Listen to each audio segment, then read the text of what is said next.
ब्रह्मसूत्रम। ब्रह्मसूत्र ग्रंथ में page number 279 page पर ऊपर से 6 नंबर की पंक्ति है, बीच में ही आया है अथवा जीवो दहरः इति प्राप्तम ब्रह्मपूर शब्दात्। मिला पंक्ति? तो देखो भाई, बात यह चल रही है कि प्रथमाध्याय तृतीय पाद और इस तृतीय पाद का यह 5 नंबर का अधिकरण है। इस अधिकरण का नाम है दहराधिकरणम और इस अधिकरण का विचार विषय वाक्य है अथ यदिदम अस्मिन् ब्रह्मपुरे दहरम पुंडरीकम वेश्म दहर अस्मिन् अंतराकाश इत्यादि। तो इस वाक्य में आया हुआ जो शब्द है दहर आकाश, तो दहर आकाश कौन चीज है, दहर आकाश शब्द का क्या अर्थ है, इस बात का निर्णय करने के लिए इस अधिकरण की प्रवृत्ति हुई है। तो संशय हुआ था कि दहराकाश शब्द का अर्थ भूताकाश है क्या, अथवा जीव है, अथवा परमात्मा है। उस पर पूर्व पक्षी ने कहा आकाश शब्द भूताकाश में रूढ़ होने के कारण दहराकाश शब्द का अर्थ भूताकाश ही है।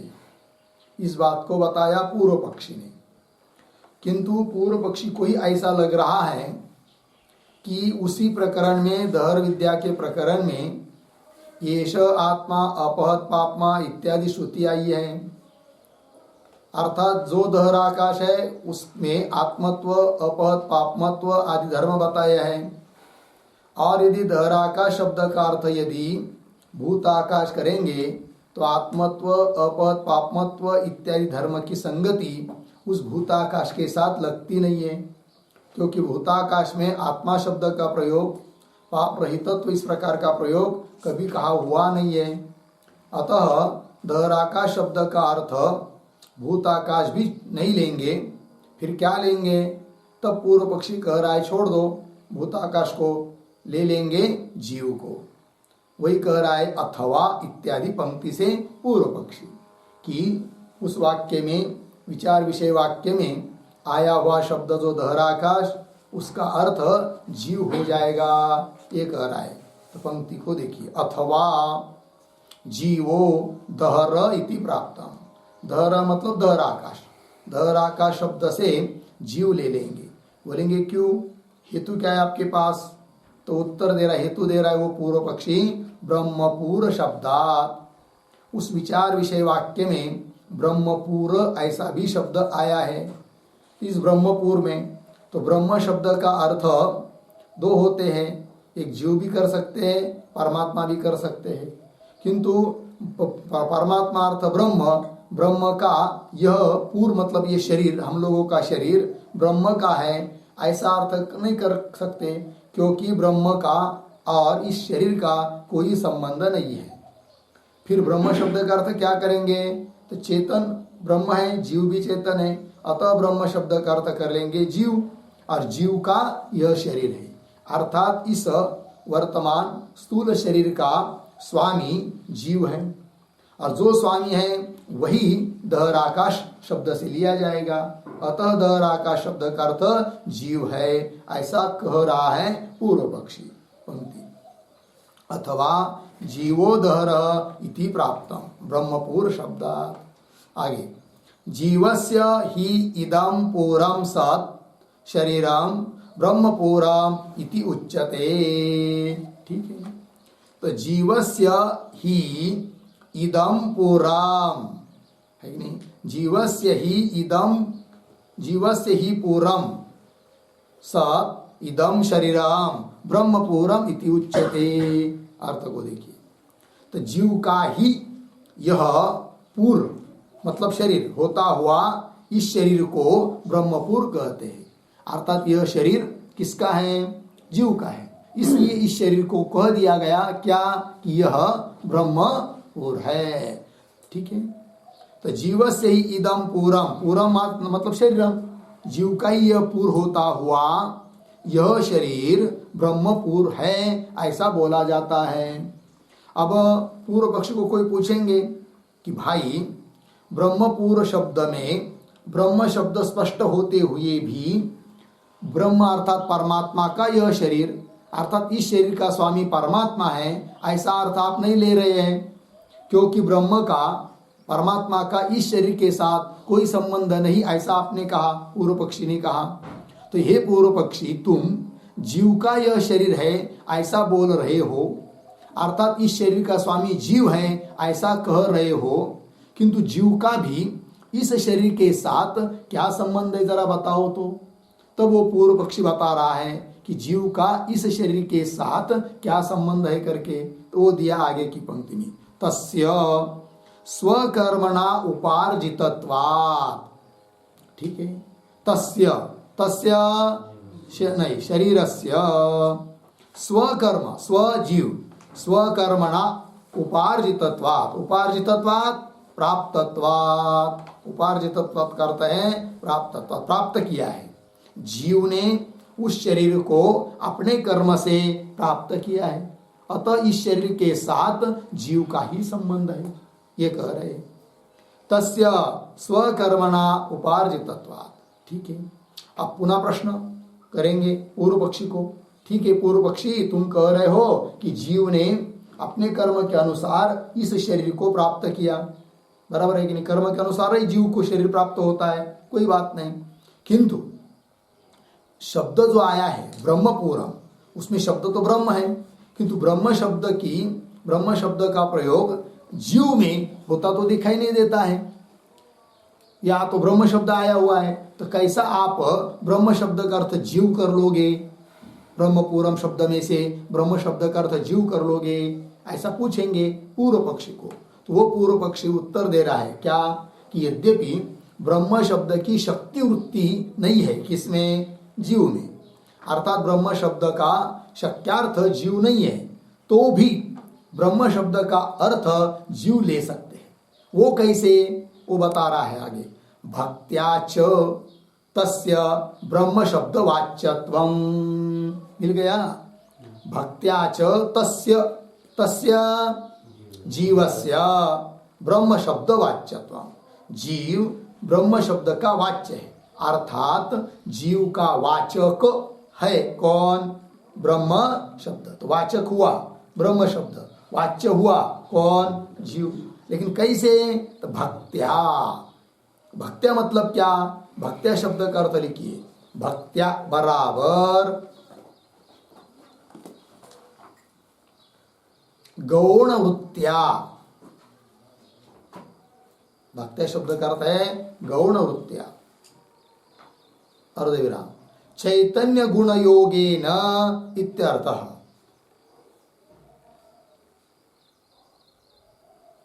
चैतन्य गुण योगेन इत्यर्थः। ठीक है ना, देखो भाई,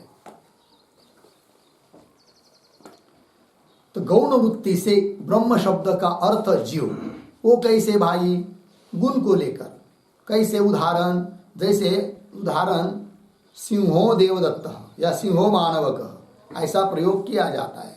तो सिंह शब्द की शक्ति कहाँ है, पशु विशेष में है कि नहीं, सिंह शब्द का शक्यार्थ, सिंह शब्द पशु विशेष का वाचक है, तो भी यहाँ पर मानवक अर्थात छोटा लहान बच्चा या देवदत्त नाम का व्यक्ति, उसके लिए प्रयोग किया जा रहा है, कौन शब्द का, सिंह शब्द का, सिंहो देवदत्त या सिंह मानवक।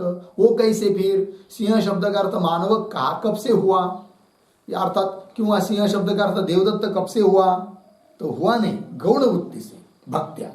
कैसे, कि सिंह शब्द का शक्यार्थ जो पशु विशेष, जंगल का राजा, उसमें शूरता क्रूरता आदि गुण है, उसी प्रकार के शूरता आदि गुण इस मानवक में भी है, अतः उस मानवक अर्थात लहान बच्चा, छोटा बच्चा, उसके लिए प्रयोग किया जाता है सिंह शब्द का गुण को लेकर।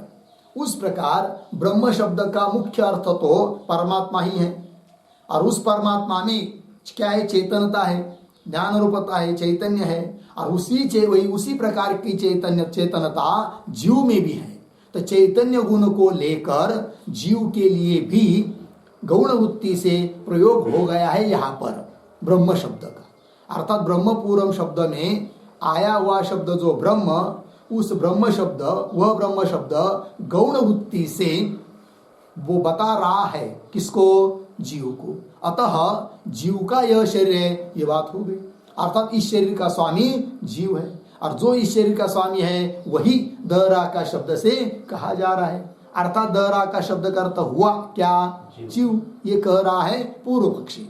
देखिए भाई, भक्त्या मतलब गौण वृत्त्या चैतन्य गुण योगेन इत्यर्थ। ठीक, आइए मूल में। भक्त्या च तस्य ब्रह्म शब्द वाच्यत्वम। ठीक है, आगे चलिए। अब इस पर पूर्व पक्षी कदाचित कहेगा कि ब्रह्मपुर में जो ब्रह्म शब्द आया है, तो उस ब्रह्म शब्द से मुख्य अर्थ जो ब्रह्म, उसी का ग्रहण कर लो। फिर अर्थ हो जाएगा ब्रह्मण पूरम ब्रह्मपूरम, ब्रह्म का यह पूर है।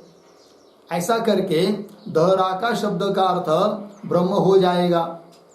ऐसा कोई शंका कर सकता है, तो उस शंका का उत्तर दे रहे हैं नहीं इत्यादि।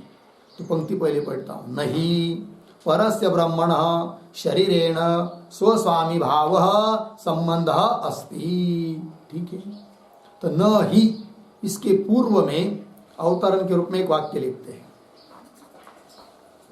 ब्रह्मपूरम इत्यत्र, ब्रह्मपूरम इत्यत्र ब्रह्म शब्देन, ब्रह्म शब्देन मुख्यम ब्रह्म गृहीत्वा, मुख्यम ब्रह्म गृहीत्वा तस्य ब्रह्मणः, तस्य ब्रह्मणः पूरम, पूरम बराबर शरीरम,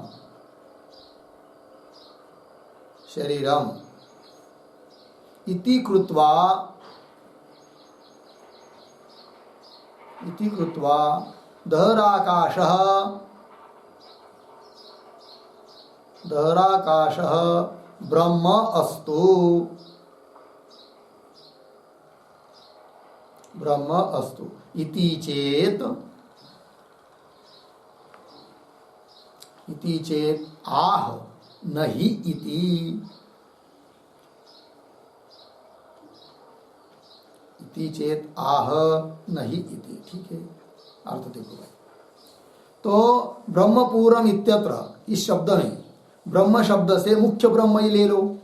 तो मुख्य ब्रह्म गृहीत्वा, ग्रहण करके, तस्य ब्रह्मण उस ब्रह्म का, यह पूर्व अर्थात शरीर है, और अर्थात शरीर का स्वामी ब्रह्म को ही मान लो, परमात्मा को। अर्थात फिर दहरा का शब्द से ब्रह्म ही लिया जाएगा। ऐसा यदि कोई शंका करता है तो पूर्व पक्षी उस शंका का उत्तर दे रहा है नहीं इत्यादि शब्द से। अर्थात पूर्व पक्षी का अभिप्राय है कि ब्रह्मपूरम इस शब्द में ब्रह्म शब्द होते हुए भी ब्रह्म शब्द का अर्थ परमात्मा नहीं ले सकते, ये कह रहा है पूर्व पक्षी। कैसे? पंक्ति को देखिए।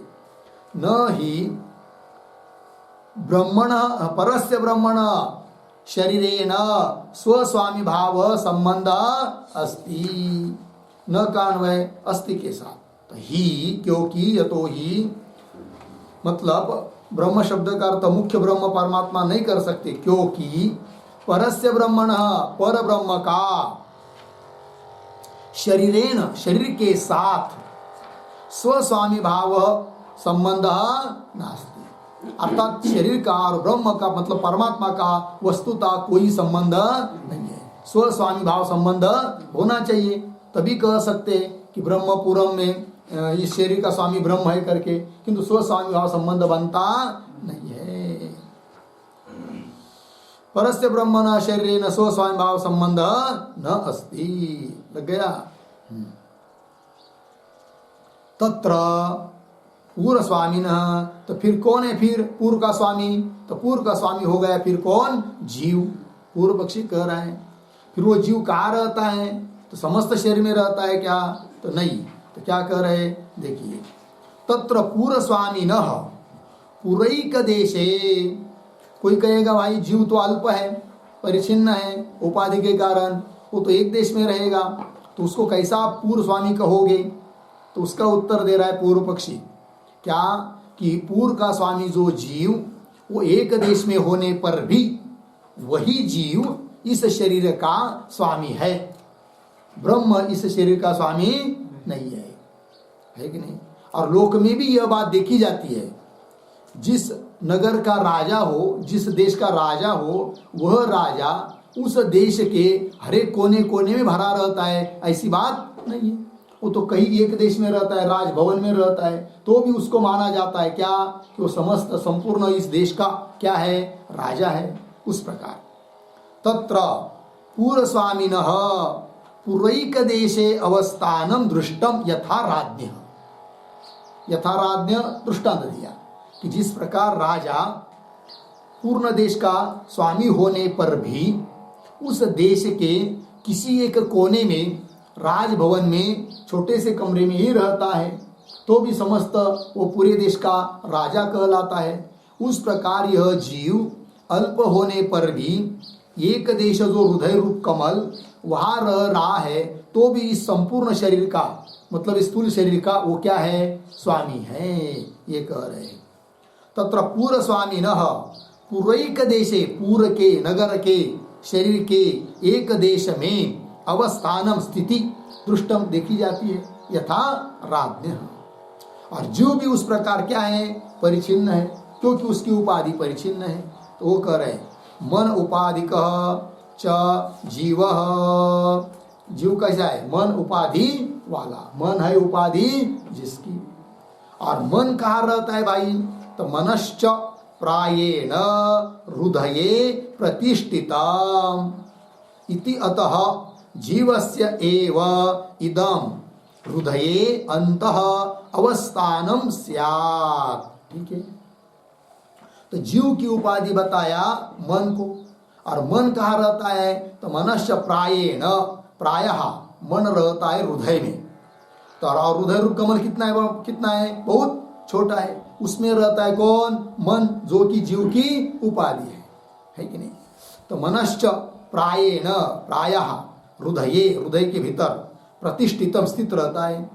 इति अतः, ऐसा होने के कारण, अर्थात मन की जीव की उपाधि मन हृदय के भीतर होने के कारण, अतः इति अतः जीवस्य एव इदम हृदये अंत अवस्थान, जीव का ही इस हृदय के भीतर अवस्थान, अवस्थान मतलब स्थिति है। अर्थात इस शरीर का स्वामी कौन है? जीव है, और फिर वो हृदय में रहता है। अतः हृदय रूप कमल के भीतर जो दहरा का शब्द करके कहा गया है वो और कोई नहीं है, वो जीव ही है। ये पूर्व पक्षी बोल रहा है। आगे चलिए। दहरत्वम अपि तस्य आराग्र उपमितत्वात् अवकल्पते। अब वो जीव कितना बड़ा है भाई? तो दहर है मतलब अल्प है। जीव अल्प है, इस बात की कल्पना आप कैसे कर रहे हो? और स्पष्ट कर रहा है वो। एक तो उपाधि के कारण, तो उसका रहने का स्थान अल्प होने के कारण जीव को भी अल्प बताया गया। दूसरी बात, अन्य श्रुतियों में उपमा दी है जीव के लिए, किसकी? आराग्र मात्र, आरा के अग्रभाग के इतना है। कौन? जीव। इससे भी पता चलता है कि जीव कैसा है? अल्प है। तो पंक्ति देखिए, दहरत्वम अपि तस्य एव आराग्र उपमीतत्वात् अवकल्पते। मिली पंक्ति? तो उसका थोड़ा अन्वय करेंगे। आराग्र उपमीतत्वात्, पीछे तस्य एव, पीछे दहरत्वम अपि अवकल्पते। ठीक है। अर्थ देखिए, आराग्र उपमीतत्वात्, आरा के अग्रभाग से उपमित है कौन? जीव। उपमा दी आरा के अग्रभाग की, और उस उपमान से उपमित हुआ कौन? जीव। मतलब जैसा आरा का अग्रभाग छोटा है उस प्रकार जीव को बताया, तो उपमित हुआ जीव, तो है ना। इसलिए उसमें, उस जीव में दहरत्व भी अवकल्पते, अवकल्पते मतलब उपपन्न हो जाता है। जीव में दहरत्व भी उपपन्न हो जाता है। यदि जीव दहर नहीं होता तो, अल्प नहीं होता तो उसको आरा की उपमा क्यों दी होती? जबकि आरा के अग्रभाग की उपमा दी है, अतः जीव भी अल्प है, ये उपपन्न होता है। वही पंक्ति में लिखा है, आराग्र उपमी तत्वात् तस्यैव जीवस्यैव दहरत्वम अपि अल्पत्वम अपि अवकल्पते उपपन्नम भवति। ठीक है, तो आरा के अग्रभाग की उपमा दी है। कहा दी है भाई? तो श्रुति वाक्य कौन है वो कि जिसमें उपमा बताई है कि नहीं? जीव के लिए आरा के अग्रभाग की, तो श्रुति वाक्य लिख लीजिए यहाँ पर टिप्पणी करके। आराग्रोपमी तत्व आया ना, उसको लेकर। तो उदाहरण चिन्ह में आराग्र मात्रो ह्यवरोपि दृष्टः,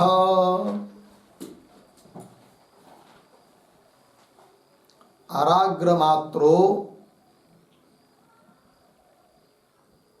ह्यवरोपि दृष्टः हि अवरः अपि दृष्टः। उदाहरण चिन्ह बंद। इति श्रुतेः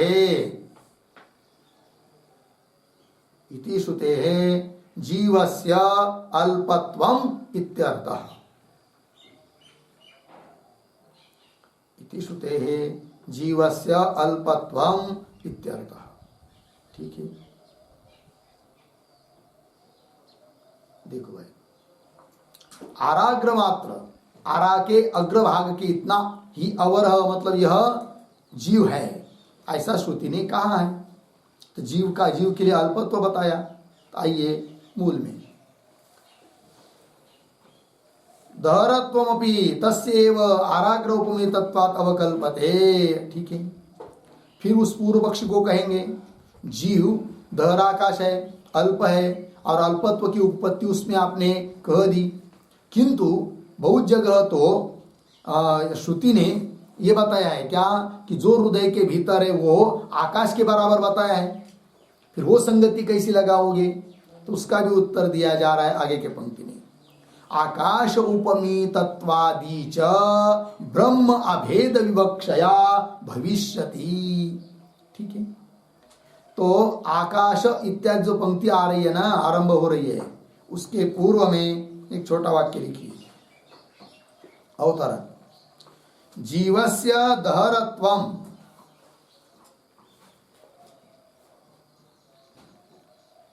जीवस्य दहरत्वम तर्हि आकाशोपमितत्वम आकाशोपमितत्वम न स्यात्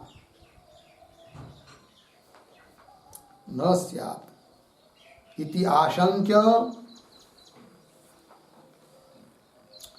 आशंक्य आह आकाश इति आह आकाश इति। ठीक है, देखो भाई अर्थ। तो जीवस्य दहरत्वम तर्हि, कोई कहेगा उस पूर्व पक्षी को, हे पूर्व पक्षी, तुमने दहराकाश शब्द का अर्थ जीव करने के लिए वो बताया, सब उत्पत्ति बताई, किंतु आराग्र की उपमा दिया हुआ, आराग्र के अग्रभाग की उपमा दी हुई होने के कारण जीव में दहरत्व सिद्ध किया। किंतु जीव में यदि दहरत्व है तो आकाश की उपमा फिर उस जीव के लिए श्रुति ने नहीं देनी चाहिए। यदि दहराकाश शब्द का अर्थ जीव ही है और वो अल्प है तो फिर आकाश की उपमा क्यों दी जाती है? तो उसका उत्तर दे रहा है पूर्व पक्षी आकाश इत्यादि पंक्ति के द्वारा। तो पंक्ति को देखिए, आकाश उपमितत्वादि च ब्रह्माभेद विवक्षया भविष्यति।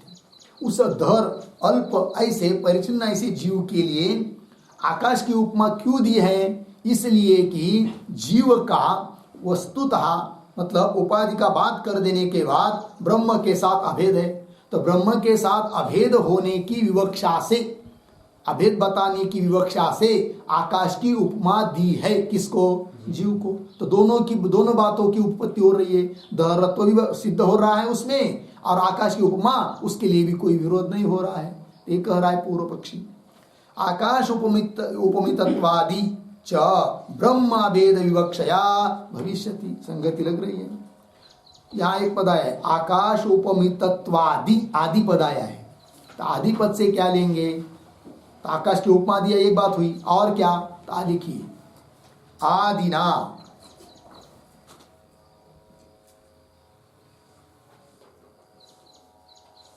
आदिना द्यावा पृथ्व्यादि अशेष जगत, द्यावा पृथ्व्यादि अशेष जगत आधारत्वादिकम, अशेष जगत आधारत्वादिकम इत्यर्थः।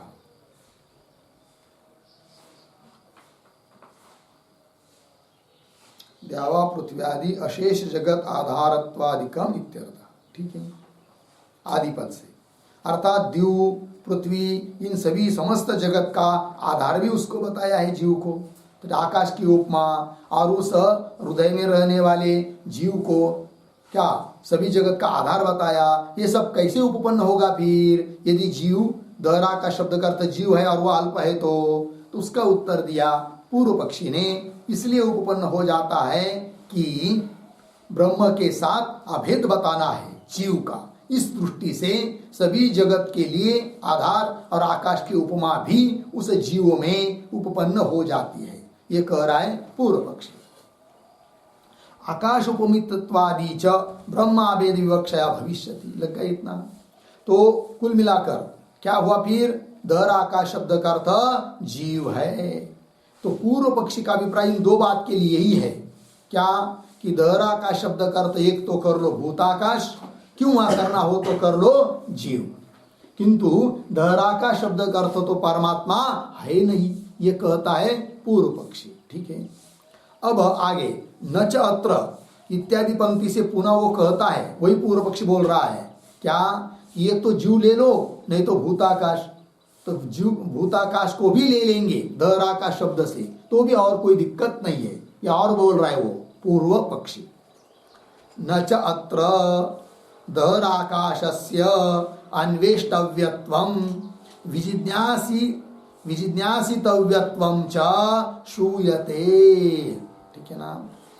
हाँ, तो न का अन्वय श्रूयते के साथ, न श्रूयते ऐसा। तो पंक्ति के च अत्र दहरस्य आकाशस्य अन्वेष्टव्यत्वं विजिज्ञासितव्यत्वं च न श्रूयते। ठीक है ना? दहर आकाश जो है कि नहीं, तो दहर आकाश में, दहर आकाश को अन्वेष्टव्यत्व मतलब अन्वेषण करने का विषय दहर आकाश है। क्यों? विजिज्ञासितव्य विशेष रूप से जिज्ञासा करने का विषय दहर आकाश है, ऐसा श्रुति नहीं बता रही है। बोलेंगे फिर किसको बता रही है? तो वो कहता है इस अधिकरण का जो विचार विषय वाक्य है उसमें क्या पद आए हुए हैं उसको थोड़ा देखेंगे। तो कैसे? देखो भाई, तो क्या कहा था? तो अथ यदिदम अस्मिन् ब्रह्मपुरे दहराम पुंडरीकम वेश्म, या तक हुआ। फिर आगे अन्वय करके बताया था अस्मिन् दहर अंतराकाश, इस हृदय रूप कमल में, कमल के भीतर दहर आकाश, छोटा एक आकाश है, किंतु उतने पर रुकी नहीं है श्रुति। फिर आगे क्या लिखा है? तस्मिन यद अंतः, उसके भी भीतर और कुछ बताया है। अतः दहर आकाश करके जो है वही अन्वेषणीय, ये नहीं उसके भीतर कोई है वो अन्वेषणीय है। अतः दहर आकाश शब्द का अर्थ भूताकाश भी ले लेंगे तो भी कोई दिक्कत नहीं है। अब पूर्व पक्षी ने शुरू में तो, ध्यान दीजिए, पूर्व पक्षी ने शुरू में तो दहर आकाश शब्द का अर्थ क्या किया था? भूताकाश। फिर उस पक्ष को छोड़कर पुनः दूसरा पक्ष लिया था उस पूर्व पक्षी ने, क्या? कि दहर आकाश शब्द का अर्थ क्या करो? जीव। क्यों पहला पक्ष छोड़ा था पूर्व पक्षी ने? कि येष आत्मा अपहत पापा इत्यादि, आत्मा इत्यादि शब्दों का प्रयोग दहर आकाश में, आकाश में होता नहीं है। अतः दहर आकाश शब्द से भूताकाश मत लो, किसको ले हो? जीव को। जीव में तो आत्मा शब्द का प्रयोग हो जाता है। किंतु अब वो कहता है पूर्व पक्षी, दहराकाश शब्द का अर्थ भूताकाश को भी ले लेंगे तो भी कोई दिक्कत नहीं है। फिर पूछेंगे उस पूर्व पक्षी को, हे पूर्व पक्षी, दहराकाश शब्द का अर्थ यदि भूताकाश को लेंगे तो येष आत्मा, तो आत्मा इत्यादि शब्द का प्रयोग उस दहराकाश में कैसा कर पाओगे? क्योंकि दहराकाश शब्द का अर्थ क्या किया आपने? भूताकाश, और उसमें तो क्या आत्मा इत्यादि शब्द का प्रयोग होता नहीं, ये दिक्कत आएगी। तो वो कहता है पूर्व पक्षी, कोई दोष नहीं आएगा, क्योंकि दहराकाश शब्द का अर्थ भूताकाश लेंगे तो फिर प्रश्न क्या कर रहे तुम कि आत्मा शब्द का प्रयोग उस भूताकाश में कैसा? किंतु उसमें मत करो ना आत्मा शब्द का प्रयोग, क्योंकि वो जो दहराकाश है जिसका अर्थ हम कर रहे क्या? भूताकाश, वो तो अन्वेष्टव्य है ही नहीं है, वो तो विजिज्ञासितव्य है ही नहीं है। अतः उसमें आत्मा शब्द का प्रयोग नहीं हो रहा है, कोई बात नहीं। फिर विजिज्ञासितव्य, अन्वेष्टव्य कौन है? तो उस दहराकाश के भी तस्मिन अंतः, उसके भी जो भीतर है तो वो आत्मा है कि नहीं? फिर उसमें आत्मा शब्द का प्रयोग होगा। दहराकाश शब्द का अर्थ जो हम कर रहे भूताकाश, उसमें आत्मा शब्द प्रयोग करने की जरूरत ही नहीं है। अतः दहराकाश शब्द का अर्थ भूताकाश भी कर लेंगे तो भी कोई दिक्कत नहीं है। कौन कह रहा है? पूर्व पक्षी। पंक्ति देखिए, न च अत्र, न का बाद में च अत्र, और यहाँ दहराकाशस्य अन्वेष्टव्यत्वम विजिज्ञासितव्यत्वम च न श्रूयते, है कि नहीं? इस श्रुति में अन्वेष्टव्य करके, अन्वेषण का विषय करके, खोज का विषय करके और विशेष रूप से जिज्ञासा करने के लिए वो तो दहराकाश है ही नहीं है। फिर कौन है?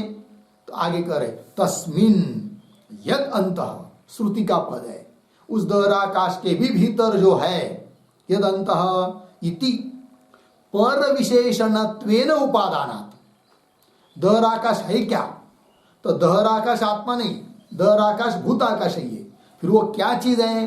तो तस्मिन यदंतः, उस दहराकाश के जो भीतर जो भी कोई वस्तु होगी उसका विशेषण के रूप में है कौन? दहराकाश। अतः वो अन्वेष्टव्य नहीं है, उसमें आत्मा शब्द की प्रयोग होने की भी जरूरत नहीं है। ठीक है ना?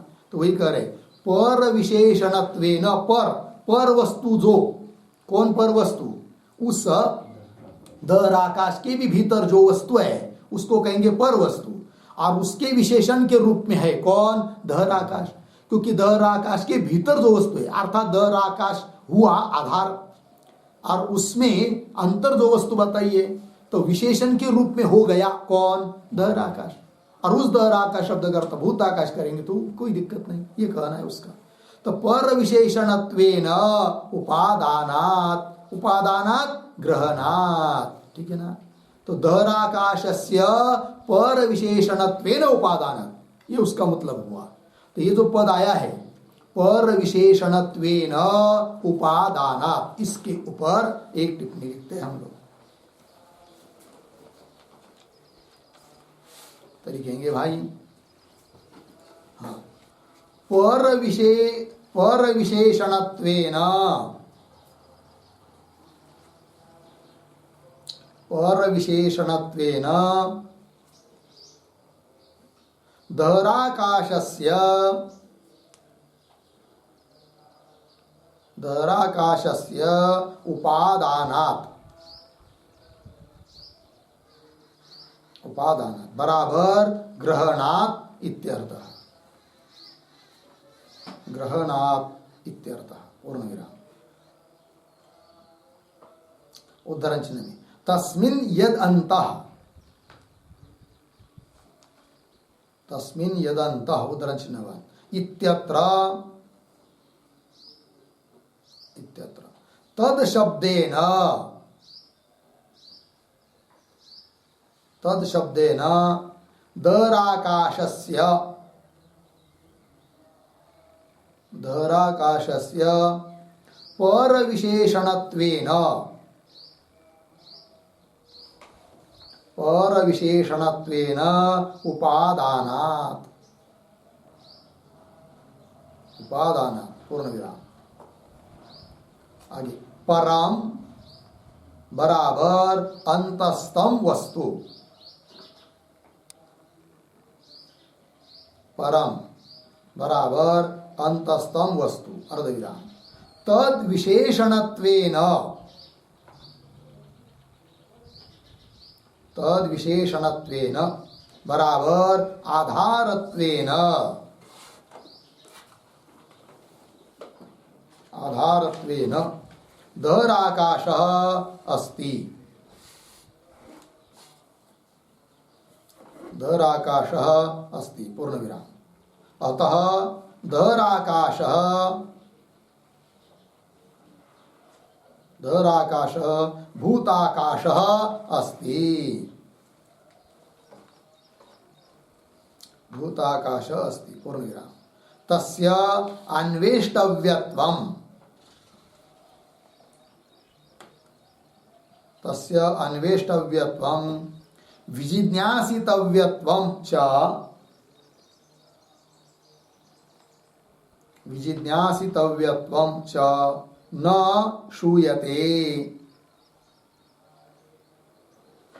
न श्रूयते पूर्ण विराम। तदन्तः, तदन्तः अन्वेष्टव्यः, अन्वेष्टव्यः विजिज्ञासितव्यः च भवति, विजिज्ञासितव्यः च भवति पूर्ण विराम।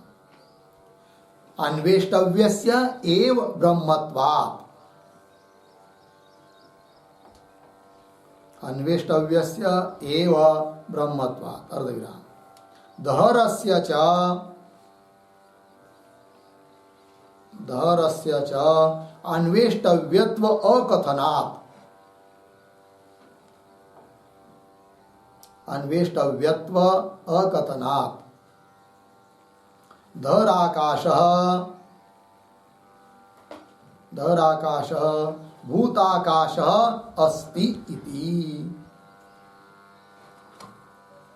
भूताकाशः अस्ति इति हो गया। चलिए भाई अर्थ तो मूल में पद आया है पर विशेषणत्वेन उपादान, किसको? दहर आकाशस्य पर विशेषणत्वेन उपादान, ये मुख्य बात। दहर आकाश को पर के विशेषण के रूप में ग्रहण किया गया है, उपादानात् का अर्थ कर दिया ग्रहणात्। तस्मिन् यदन्तः इत्यत्र, यहाँ पर तस्मिन् में जो तत्पद है तो तत्शब्द है न दहर आकाशस्य पर विशेषणत्वेन उपादान, तत्शब्द से दहर आकाश को ही पर के विशेषण के रूप में लिया है। अब वो पर कौन है तो बता रहे परम, परम मतलब अंतस्तम वस्तु। तस्मिन् यदन्तः, जो भी दहर आकाश के भीतर वस्तु है, अंतस्तम वस्तु, तद विशेषणत्वेन, उसके विशेषण के रूप में अर्थात आधार के रूप में ग्रहण किया है दहर आकाश का, दहर आकाश अस्ति। अतः दहर आकाश भूताकाश अस्ति, इसलिए दहर आकाश शब्द का अर्थ भूताकाश कर लेंगे। और तस्य अन्वेष्टव्यत्वम विजिज्ञासितव्यत्वम च न श्रूयते, उसके लिए दहर आकाश को अन्वेषण करना चाहिए, उसी को विशेष रूप से जानना चाहिए, ऐसा श्रुति बता भी नहीं रही है। फिर उसके अंतर दहर आकाश के भीतर जो अन्वेष्टव्य है, जो विजिज्ञासितव्य है, वो तदंतः उसके भीतर जो है वो अन्वेष्टव्य है और विजिज्ञासितव्य है। और जो अन्वेष्टव्य होता है वो ब्रह्म हो सकता है। और दहरस्य च अन्वेष्टव्यत्व अकथना, दहर आकाश के लिए तो बताया नहीं कि वो अन्वेषण का विषय है करके, ठीक है ना। अतः दहर आकाश शब्द का अर्थ भूत आकाश है, ये कह दिया अंतिम के वाक्य में पुनः पूर्व पक्षी ने। कुल मिलाकर पूर्व पक्षी का अभिप्राय है दहर आकाश शब्द का अर्थ एक तो भूत आकाश अथवा जीव, इन दोनों में से ही कोई होगा, ठीक है। ये पूर्व पक्षी ने अपनी बात रखी। फिर आगे चलिए, अतः उत्तरम ब्रूमः, मिला पंक्ति, तो पूर्व पक्षी की बात समाप्त हुई। अब अतः उत्तरम ब्रूमः सिद्धांती बोल रहे हैं। अतः अतः उत्तरम ब्रूम, इसके ऊपर लिखिए सिद्धांत।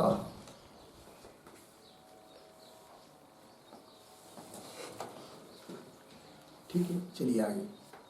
तो परमेश्वर एव अत्र दराकाशः भवितुम अर्हति, अर्धविराम, न भूताकाश जीवो वा, प्रतिज्ञा वाक्य। सिद्धांतियों ने कहा कि परमेश्वर एव अत्र, इस विचार विषय वाक्य में दराकाश शब्द से परमेश्वर ही लेना है, न तो भूताकाश लेना है न तो जीव। परमेश्वर एव अत्र दराकाश भवितुम अर्हति, न भूताकाश जीवो वा, कस्मात्। सिद्धांतियों को पूछेंगे क्यों दराकाश शब्द का अर्थ परमात्मा ही करोगे, तब उत्तर दे रहे कस्मात्, तो कह रहे उत्तरेभ्यः, ये प्रतीक है, सूत्रस्थ पद है, ठीक है ना। और पीछे के वाक्य में दहराकाश भवितुम अर्हति में दहर पद भी सूत्रस्थ है, तो सूत्र के माध्यम से उत्तर दे रहे हैं, तब सूत्र आ रहा है। अतः सूत्र का उच्चारण और अर्थ पहले कर लेते हैं, फिर उसके बाद उसका भाष्य। तो सूत्र दहरः उत्तरेभ्यः, 1, 3, 14 पदच्छेद दहरः उत्तरेभ्यः, ठीक है, 2 पद का सूत्र है। तो चलिए इस सूत्र के बारे में थोड़ा लिख लेते हैं। तो लिखिए सूत्रावतरणम, उद्धरण चिन्ह में अथ यदिदम अस्मिन् ब्रह्मपुरे, यदिदम अस्मिन् ब्रह्मपुरे दहरम पुंडरीकम वेश्म, दहरम पुंडरीकम वेश्म, दहरोस्मिन्नन्तराकाशः, दहरः अस्मिन् अंतराकाशः इत्यादि। उद्धरण चिन्ह बंद। छांदोग्य 8:1-1। आगे इत्यत्र, इत्यत्र दहर पुंडरीके, दहर पुंडरीके श्रूयमाणः, श्रूयमाणः दहराकाशः, दहराकाशः भूताकाशः, भूताकाशः जीवः वा अस्ति, जीवः वा अस्ति इति पूर्व पक्षे प्राप्ते, इति पूर्व पक्षे प्राप्ते आह, ठीक है। फिर नीचे के पंक्ति में सूत्र दहर उत्तरेभ्य 1, 3, 14 पदच्छेद दहरः उत्तरेभ्य, फिर नीचे पदार्थोक्ति ही,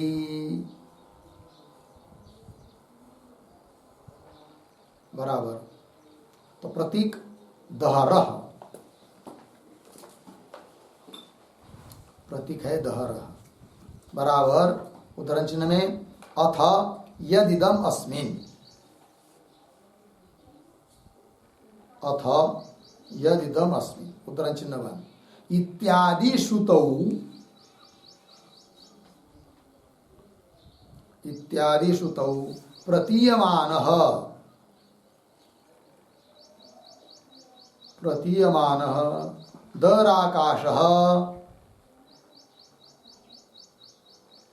दहराकाशः परमात्मा एव अस्ति, परमात्मा एव अस्ति, पूर्ण विराम। उद्धरण चिन्ह में, सॉरी कंस में कुतः प्रश्न चिन्ह, आगे की तरफ बांध देकर कंस बंद। फिर आगे प्रतीक उत्तरेभ्यः, प्रतीक है सूत्रस्थ पद, उत्तरेभ्य बराबर वाक्य शेष गतेभ्य हेतुभ्य।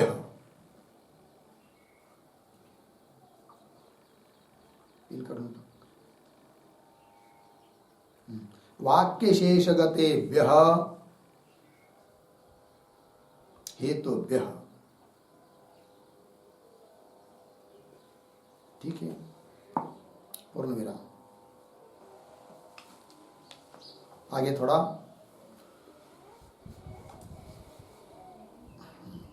तथा ही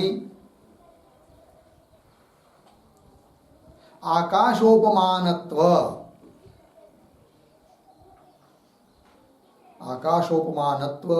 द्यावा पृथ्वी अधिष्ठानत्व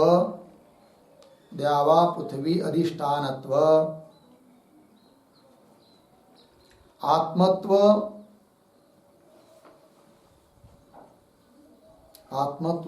अपहत पापमत्वादि हेतुभ्य।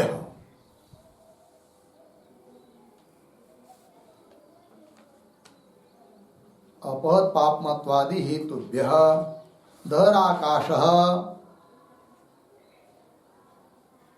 परमात्मा एव अस्ति इत्यर्थः। परमात्मा एव अस्ति इत्यर्थः। ठीक है, देखिए भाई अर्थ।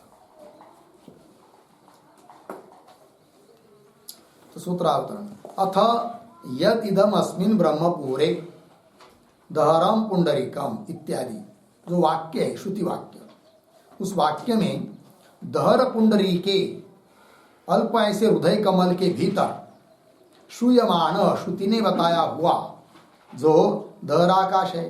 तो दहराकाश क्या है भाई? तो दहराकाश भूताकाश जीव वा अस्ति। दहराकाश शब्द का अर्थ एक तो भूताकाश है कि वहां जीव है। इति पूर्व पक्षे प्राप्ते आह। इस प्रकार पूर्व पक्षी प्राप्त होने पर उत्तर दे रहे सिद्धांती सूत्र के माध्यम से दहर उत्तरेभ्य। तो पदार्थोक्ति में कहा कि दहर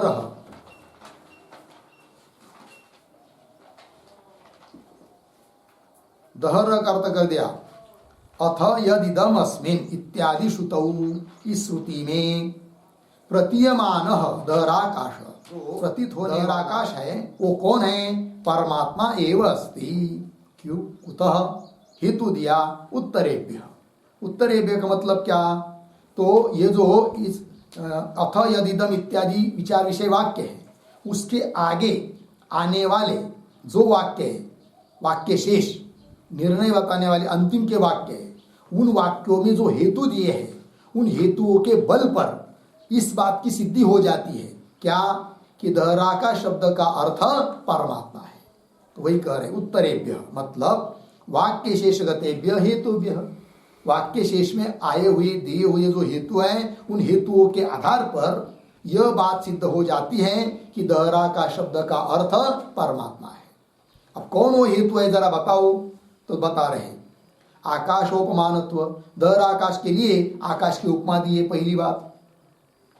दूसरी बात, उस दहराकाश को बताया है कि वो दहराकाश कैसा है भाई? तो द्यू पृथ्वी इत्यादि का वो अधिष्ठान है, और अधिष्ठान वही हो सकता है जो परमात्मा है। तो दहराकाश शब्द का अर्थ जीव या दहराकाश शब्द का अर्थ भूताकाश नहीं ले सकते, क्योंकि वो समस्त जगत का आधार बन नहीं सकता। ये भी एक हेतु हुआ। तो द्यावा पृथ्वी अधिष्ठानत्व, और दूसरी बात आत्मत्व।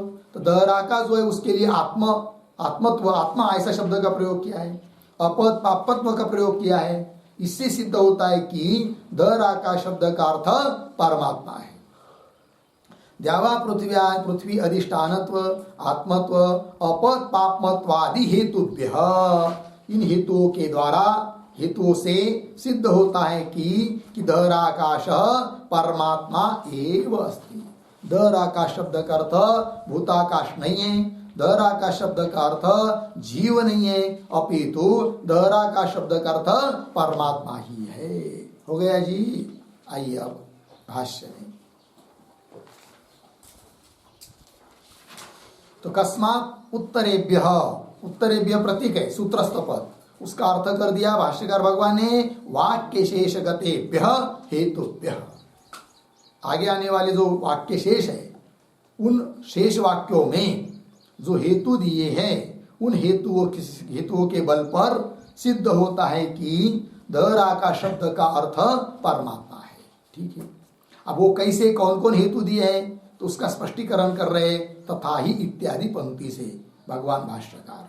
तो पंक्ति को देखिए, तथा ही अन्वेष्टव्यतया अभिहितस्य दहराकाशस्य तम चेत ब्रूयुः इति उपक्रम्य किम तत् अत्र विद्यते यद अन्वेष्टव्यम यद वाव विजिज्ञासितव्यम इति एवं आक्षेप पूर्वकम प्रति समाधानम भवति। ठीक है, इतने का अर्थ देखिए भाई। तो अन्वेष्टव्यतया अभिहितस्य दहराकाशस्य, अन्वेषण है कि नहीं, क्या लिखा है, अन्वेष्टव्यतया मतलब अन्वेषण, अन्वेष्टव्य रूप से खोज करनी चाहिए, उसका अन्वेषण करना चाहिए। इस रूप से अभिहित कथित जो दहराकाश है, उस दहराकाशस्य क्या जी, तो आगे दो चार शब्द छोड़ कराया है ना, आक्षेप पूर्वकम, तो उसके साथ वैसा अन्वय है। तो अन्वेष्टव्यतया अभिहितस्य दहराकाश दहरस्य आकाशस्य आक्षेप पूर्वकम, आक्षेप पूर्वक उसका उत्तर दिया है। ठीक है जी, अर्थात दहराकाश के बारे में आक्षेप किया गया है। वो आक्षेप कैसा किया है, किसने किया है, वो बीच में दिया है। देखिए, तम चेत ब्रूयुः, तम का अर्थ है आचार्य, आचार्यम बाद में लिखाएंगे। तो उस आचार्य को शिष्यगणों ने प्रश्न पूछा है। तम चेत ब्रूयुः इति उपक्रम, ऐसा उपक्रम क्या है वहां पर श्रुति में, मतलब उस आचार्य को शिष्यगणों ने प्रश्न पूछा है। क्या प्रश्न पूछा कि जिसमें क्या दहरस्य आकाशस्य, दहर आकाश के बारे में आक्षेप हुआ है। वो क्या प्रश्न है, वो प्रश्न दिया, किम तत् अत्र विद्यते, मिला अन्वय, अत्र तद किम विद्यते। ठीक है, अत्र तत् किम विद्यते, अत्र यहां पर उस हृदय कमल आदि में वो कौन तत्व है कि यद, आगे सरल है, यद अन्वेष्टव्यम, कि जिसका अन्वेषण करने के लिए कहा जा रहा है, यद वाव अथवा विजिज्ञासितव्यम, जिसको विशेष रूप से जिज्ञासा करने के लिए कहा है, ऐसा वो तत्व कौन है, ते आक्षेप हुआ, पूछा गया शिष्यों के द्वारा गुरु को, आचार्य को। तो इति एवं आक्षेप पूर्वकम, इस प्रकार आक्षेप पूर्वक आक्षेप किया, उसके बाद उसका उत्तर दिया गया। तो प्रति समाधान वचनम भवति, उत्तर दिया गया है। वो क्या उत्तर दिया है वो आगे की पंक्ति में आ रहा है, सब्रूयात इत्यादि। ठीक है, उसके पहले ये जो बीच में आया ना, तथा इसे लेकर यहां तक भवति तक, तम चेत ब्रूयुः इत्यादि, उस पर एक टिप्पणी लिख लेते हैं। तो तम चेत ब्रूयुः आया है ना, देखिए, तम बराबर आचार्यम, आचार्यम प्रति यदि शिष्याः ब्रूयुः यत् हृदयम् एव तावत्, हृदयम् एव तावत् अल्पम, तावत् अल्पम अर्धविराम, तत्रत्यः आकाशः, तत्रत्यः आकाशः अल्पतरः, अल्पतरः पूर्ण विराम, अत्र बराबर बराबर अल्पे आकाशे, अल्पे आकाशे, किम तत्, किम तत् बराबर किम तत्वम, किम तत्वम यद विचार्य ज्ञेयम, विचार्य ज्ञेयम इति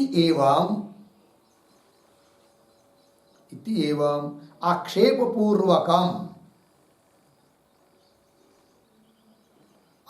पूर्वकम यदि शिष्याः ब्रूयुः, शिष्याः ब्रूयुः तर्हि समाधानवचनं भवति, समाधानवचनं भवति सह इति, सह इति। ठीक है, देखो भाई अर्थ मूल में आया है तम चेत ब्रूयु। तम मतलब कौन? तम का अर्थ कर दिया आचार्यम, आचार्य के प्रति। आज बोले यदि शिष्य ब्रूयु, शिष्य यदि आचार्य को बोलेंगे क्या, यत् हृदयम एव तावत् अल्पम, जो हृदय बता रहे आप वो हृदय ही सबसे पहले तो अल्प है, परिचिन्न है। और तत्रत्य आकाश, उस हृदय के भीतर जो आकाश है वो भी उससे भी अल्प होगा, फिर अल्पतर। ठीक है, फिर ये ऐसा बताया, फिर आगे आया है मूल में किम तद अत्र विद्यते, ऐसा आया ना, उसमें अत्र पद है प्रतीक, तो अत्र पद का अर्थ कर रहे अत्र अल्पे आकाशे, उस हृदय के भीतर जो अल्प आकाश है उस आकाश में किम तत्, किम तत् का अर्थ किम तत्वम, कौन तत्व है कि यद, जिसको विचार्य, विचार करके उसको जानना है। इति एवं, इस प्रकार आक्षेप पूर्वकम यदि शिष्याः ब्रूयुः, ऐसा आक्षेप करते हुए शिष्य यदि गुरु को, आचार्य को बोलते हैं तर्हि, तब तो आचार्य भगवान भी उत्तर देते हैं। समाधान वचनम भवति, कौन पंक्ति से वो आगे आ रही है, स ब्रूयात् इत्यादि। इस पंक्ति से वो आचार्य क्या दे रहे, उन शिष्यों के प्रश्नों का उत्तर दे रहे हैं। तो देखिए स ब्रूयात् यावान वा अयम आकाशः तावान एषः अंतर्हृदये आकाशः उभे अस्मिन् द्यावा पृथ्वी अंत एव समाहिते इत्यादि, इत्यादि पंक्तियों से उत्तर दिया है उन आचार्य ने। तो क्या क्या उत्तर दिया देखो फिर, सह ब्रूयात्, सह आचार्य, ब्रूयात् बोले, उत्तर देंगे, क्या उत्तर देंगे, तो एक वाक्य लिखे सह के ऊपर, सह बराबर आचार्य, आचार्य। आगे आकाशस्य अल्पता निवृत्तिम, आकाशस्य अल्पता निवृत्तिम ब्रूयात् इत्यर्थः, अल्पता निवृत्तिम ब्रूयात् इत्यर्थः। ठीक है, स अर्थात आचार्य, आकाशस्य अल्पता, दर आकाश में जो अल्पता प्रतीत हो रही है उस अल्पता के निवृत्ति को बोले कौन, आचार्य। तो वही कह रहे हैं, आइए मूल में, स ब्रूयान क्या, यावान व अयम आकाश, जितना बड़ा यह बाह्य आकाश है, आकाश तावान उतना ही बड़ा है, कौन, एषः अंतर्हृदये आकाश, यह हृदय के भीतर जो आकाश है वह भी उतना ही बड़ा है जितना बाह्य आकाश है। ठीक है ना, हाँ, तो अयम, हाँ, यावान व अयम आकाश तावान, मिला, तावान, तावान की बात थोड़ा में देखिए, तावान अंतर्हृदये, उसके पीछे एषः, आगे आकाशः, फिर आगे उभे, एक शब्द छोड़कर द्यावा पृथ्वी, पीछे अस्मिन् अंतः एव समाहिते इत्यादि। ठीक है, तो देखो भाई, तो जितना बड़ा यह बाह्य आकाश है उतना ही हृदय के भीतर यह आकाश है, और इतना ही नहीं, तो अस्मिन, इस आकाश में, हृदय के भीतर जो आकाश है उसमें उभे, कौन उभे? द्यावा पृथ्वी, द्युलोक, पृथ्वीलोक इत्यादि समस्त जगत। क्या जी? तो अस्मिन मतलब इस हृदय के भीतर जो आकाश है उसमें ही अंतः एव समाहित है। हृदय के भीतर जो आकाश है उसमें ये सब स्थित है। ये बात बताई किसने? आचार्य ने। तो कुल मिलाकर आक्षेप का और आक्षेप का दिया हुआ जो उत्तर है उसका क्या तात्पर्य निकल आता है? तो तात्पर्य बता रहे भगवान भाष्यकार तत्र इत्यादि पंक्ति के द्वारा, है कि नहीं? तो तत्र के पूर्व में लिखिए एक शब्द, एक वाक्य, वाक्यस्य तात्पर्यम आह।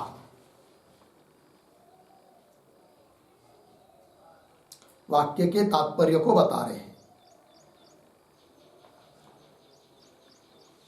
देखिए भाई, तत्र पुंडरीकधरत्वेन प्राप्तधरत्वस्य आकाशस्य, मिला? प्रसिद्ध आकाश औपम्येन धरत्वं निवर्तयन् भूताकाशत्वं धरस्य आकाशस्य निवर्तयति इति गम्यते। तात्पर्य, तो आचार्य भगवान ने जो उत्तर दिया है उस उत्तर से क्या प्रतीत होता है वो बात बताई जा रही है इस वाक्य में। तो थोड़ा देखिए, अन्वय करते हैं। तत्र पुंडरीकधरत्वेन प्राप्तधरत्वस्य आकाशस्य, यहाँ तक ठीक है। आगे प्राप्तधरत्वस्य आकाशस्य, एक शब्द छोड़कर आकाशस्य के आगे धरत्वम, पीछे आइए। प्रसिद्ध आकाश औपम्येन, आगे निवर्तयन्, एक शब्द छोड़कर आगे धरस्य आकाशस्य, पीछे भूताकाशत्वं निवर्तयति इति गम्यते। ठीक है, आचार्य दो काम कर रहे हैं। एक तो प्रसिद्ध आकाश की उपमा देकर उस हृदय के भीतर जो आकाश है उसमें दहरत्व की जो प्राप्ति हुई है, अल्पत्व की, उस दहरत्व की निवृत्ति करते हुए वो हृदय के भीतर आकाश जो है वो भूताकाश नहीं है, इस बात को कह रहे हैं। कौन? आचार्य भगवान। कौन पंक्ति से? स ब्रूयान यावान वा अयम आकाश इत्यादि जो पंक्ति है ना, उन पंक्तियों से, पंक्तियों के द्वारा आचार्य भगवान ने उन शिष्यों को क्या बात बताई उसका स्पष्टीकरण भगवान भाष्यकार तत्र इत्यादि पंक्ति से कर रहे हैं। तो देखिए फिर, तत्र पुंडरीक दहरत्वेन, पुंडरीक दहरत्वेन मतलब पुंडरीक कहते कमल, कमल का आकार, कमल के आकार की तरह आकार है हृदय का, अतः हृदय कमल के अल्पत्व से, दहरत्वेन पद आया ना, पुंडरीक दहरत्वेन मतलब हृदय कमल के अल्पत्व से अल्पत्व प्राप्त हुआ है किसमें? आकाश में, हृदय के भीतर आए हुए आकाश में। यद्यपि उस आकाश में अल्पत्व नहीं है, किंतु हृदय के भीतर जो विद्यमान आकाश है उस आकाश में अल्पत्व की प्राप्ति क्यों हुई? हाँ, उपाधि के कारण, अर्थात हृदय पुंडरीक जो है वो दहर होने के कारण उसके निमित्त से अल्पत्व की प्राप्ति हुई। कहा? किसमें? हृदय आकाश में। अब उस अल्पत्व का निवृत्ति करनी है। अब वो अल्पत्व की निवृत्ति कैसी होगी? अर्थात भाई हृदय के भीतर जो आकाश वो अल्प नहीं है, ये बताना चाहते हैं आचार्य। कैसे? तो उन्होंने उस हृदय के भीतर जो आकाश है उसको समझाने के लिए उपमा दी है बाह्य आकाश की, प्रसिद्ध आकाश की। तो जैसे बाह्य प्रसिद्ध आकाश अल्प नहीं है, दहर नहीं है, उस प्रकार हृदय के भीतर जो विद्यमान आकाश है उसमें भी दहरत्व नहीं है। तो आकाश की उपमा देने से क्या बात हुई कि हृदय के भीतर में जो आकाश विद्यमान है उसमें प्रतीत होने वाला जो उपाधि के कारण अल्पत्व है उसकी निवृत्ति हुई। पंक्ति लगी। और इसके साथ साथ वो हृदय के भीतर जो विद्यमान आकाश है वो भूताकाश भी नहीं है। इस बात को भी कहना चाहते हैं कौन? आचार्य। तो पंक्ति देखिए एक बात, तत्र पुंडरिक धरत्वेन, हृदय कमल के अल्पत्व के कारण, अल्पत्व से प्राप्त धरत्व से आकाशस्य, जिसको अल्पत्व प्राप्त हुआ है ऐसा जो धर आकाश है कि नहीं, प्राप्त धरत्व से आकाशस्य, क्या? आकाश का जो धरत्व, धरत्व अर्थात अल्पत्व, प्रसिद्ध आकाश औपम्येन, प्रसिद्ध आकाश की उपमा देने से, प्रसिद्ध आकाश का सादृश्य बताने से, औपम्येन सादृश्येन, तो सादृश्य बताने से क्या जी? निवर्तयन, निवृत्त कर रहे। किस बात की निवृत्ति कर रहे? निवर्तयन। निवर्तयन मतलब कौन? आचार्य। आचार्य निवृत्त करते हुए, किस बात का निवृत्ति कर रहे आचार्य? हाँ, आकाशस्य दहरत्वम है कि नहीं, प्राप्त दहरत्व से आकाशस्य, जो आकाश का दहरत्व है उस दहरत्व भाव की निवृत्ति कर रहे। कौन हेतु से? प्रसिद्ध आकाश औपम्येन, प्रसिद्ध आकाश की उपमा देने से हृदय के भीतर विद्यमान आकाश में जो दहरत्व प्राप्त है उपाधि के कारण, उस दहरत्व की निवृत्ति कर रहे हैं प्रसिद्ध आकाश की उपमा देकर। ये बात हुई। निवर्तयन, निवृत्त करते हुए, क्या? और क्या कर रहे फिर? धरस्य आकाशस्य भूताकाशत्वं निवर्तयति। धर आकाश में जो भूताकाशत्व बताया था पूर्व पक्षी ने कि धर आकाश कौन है? भूताकाश है। तो धर आकाश भूताकाश नहीं है, इस बात को भी कह रहे हैं कौन? आचार्य। तो धरस्य आकाशस्य भूताकाशत्वं निवर्तयति, निवर्तयति का कर्ता कौन लेंगे? आचार्य। आचार्य निवर्तयति इति गम्यते। अब बोलेंगे भाई, तो हृदय के भीतर जो आकाश है, धर आकाश जिसको कहते हैं, उसमें भूताकाशत्व नहीं है, अर्थात वो भूताकाश नहीं है, भूताकाशत्व की निवृत्ति कर रहे हैं। वो कैसे? बताओ जरा। तो आगे बता रहे हैं, यद्यपि आकाश शब्द भूताकाशे रूढ़, ये बात सही है। आकाश शब्द किसमें रूढ़ है? भूताकाश में। दर आकाश, उसमें भी आकाश शब्द आया है, और आकाश शब्द भूताकाश में रूढ़ होता है, बात सही। तो भी यद्यपि आकाश शब्द भूताकाशे रूढ़, तथापि, तो भी, तथापि का मतलब ऐसा होने पर भी, ऐसा होने पर मतलब, हाँ, आकाश शब्द भूताकाश में रूढ़ होने पर भी क्या? धर आकाश को भूताकाश नहीं कह सकते। बोलेंगे क्यों? तो हेतु दे रहे आगे, तथापि क्या आगे? तेन एव तस्य उपमा न उपपद्यते इति भूताकाश शंका निवर्तिता भवति, है कि नहीं? तो आकाश की उपमा दिया, धर आकाश को उपमा दिए, किसकी?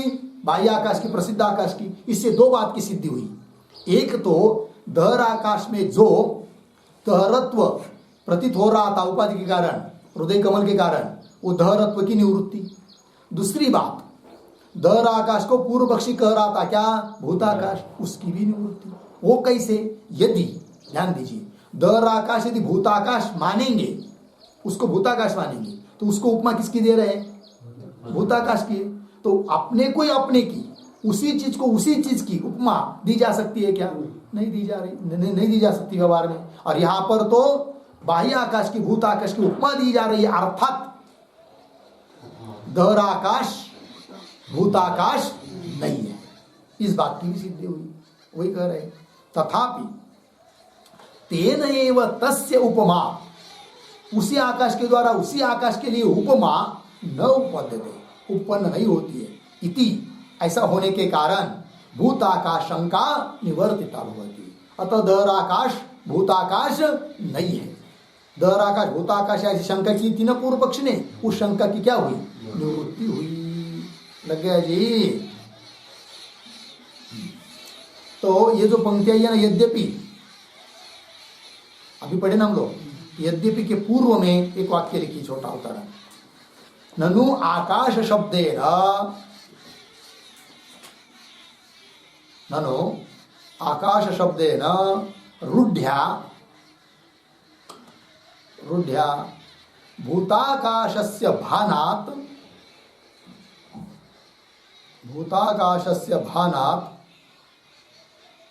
कथम तन्निवृत्तिः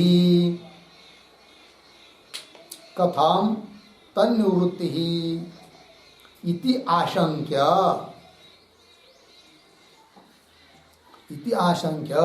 आह यद्यपि इति। ठीक है, देखो भाई, पूर्व पक्षी कहेगा कि आकाश शब्द से, रूढ़ी से, प्रसिद्धि के कारण तो भूताकाश का भान होता है।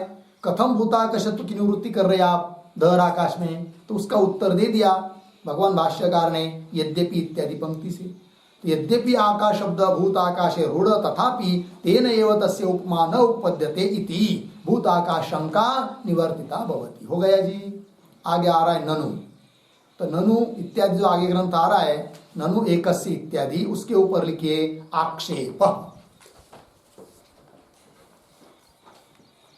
ठीक है। अब पूर्व पक्षी आक्षेप कर रहा है, वो आक्षेप का क्या स्वरूप है, क्या कहना चाहता है पुनः पूर्व पक्षी, और उसका उत्तर क्या दिया जाएगा, इन सभी बातों का विचार हम लोग कल करते हैं। ओम पूर्णमदः पूर्णमिदं पूर्णात् पूर्णमुदच्यते पूर्णस्य पूर्णमादाय